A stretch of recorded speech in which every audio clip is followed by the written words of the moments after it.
Okay, you're the scientist. Bring it on. You get on. You accept facts and belief. I know the religious people believe, the scientist says prove. What do you believe? What do you think happens when we die?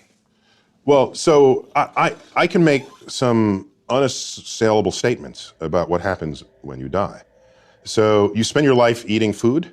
Food has a calorie content, and calorie is a source of energy. Calorie is a unit of energy.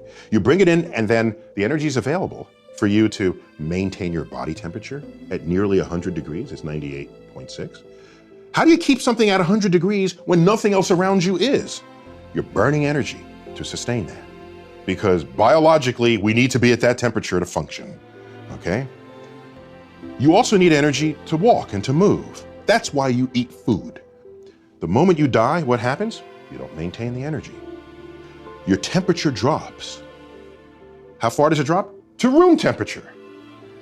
At a funeral, in the casket, if you touch the hand of the person in the casket, your first thought is, the body's cold. No, it's not, it's room temperature.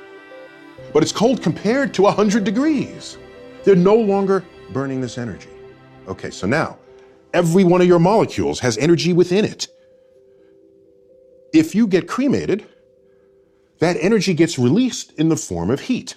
And you heat the air, and that air radiates to space.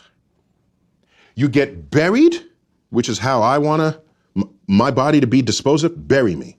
Bury me. Because you know why? I don't want the energy content of my body to just get radiated out into space, of no use to anybody.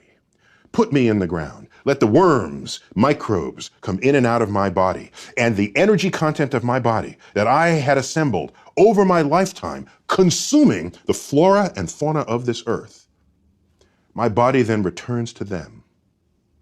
And thus is the cycle of life. I know that's going to happen because you can measure where the energy goes.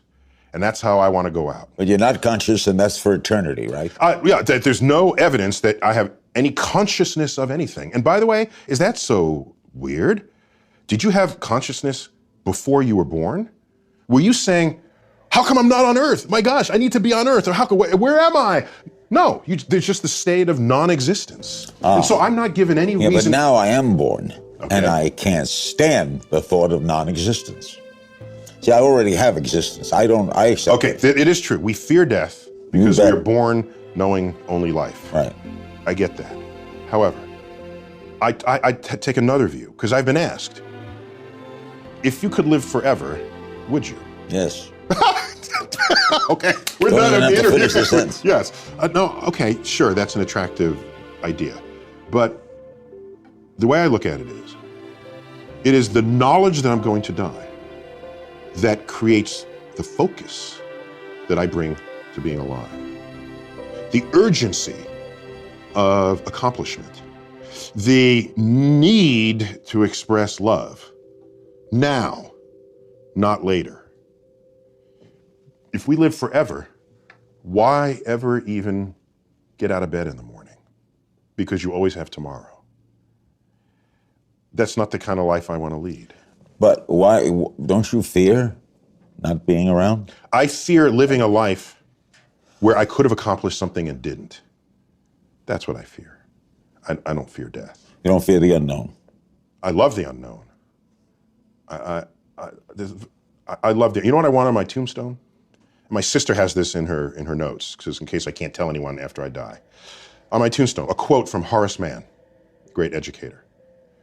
Be ashamed to die until you have scored some victory for humanity.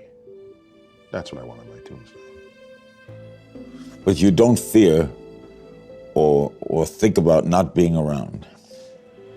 My great regret for not being around would be, it would be kind of cool to see my kids continue to grow. Don't you want to know that? Yeah, that'd be fun. I want to see what inventions would make life easier, what clever discoveries or innovations would arise out of the collective brainwork of my species. What do you think when you see religious people, when you see popes or rabbis or people who fervently believe, Billy Grahams of the world, who are sincere and wonderful people? Yeah, of course. Who actually may be delusional that they're going somewhere?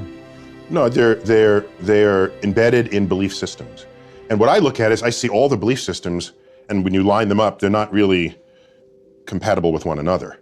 So whatever they're believing, it can't be a truth that applies to everybody because other people believe what they do with no less fervor. And so I sit back as a person who's interested in objective truths, and I say, well, it doesn't look like that's a path towards an objective truth. So let people continue to think and say what they want. But as a citizen of a country that is not founded on a religion, it's founded with sort of a secular construct in a way that protects whatever religion you want to express. This is protected in the Constitution. The Constitution doesn't actually mention God. Right. Rather controversial in its day. And it doesn't mention God because they don't want legislation to tell you what God to worship. They knew this. They knew how governments can persecute people who had belief systems that didn't agree with the state. They knew this. So they created those freedoms. And so we have these freedoms. Go ahead. But if you're going to create legislation that has to apply to everybody, and you're now going to put your belief system into legislation, that is not a free and open democracy. And you are an amazing man.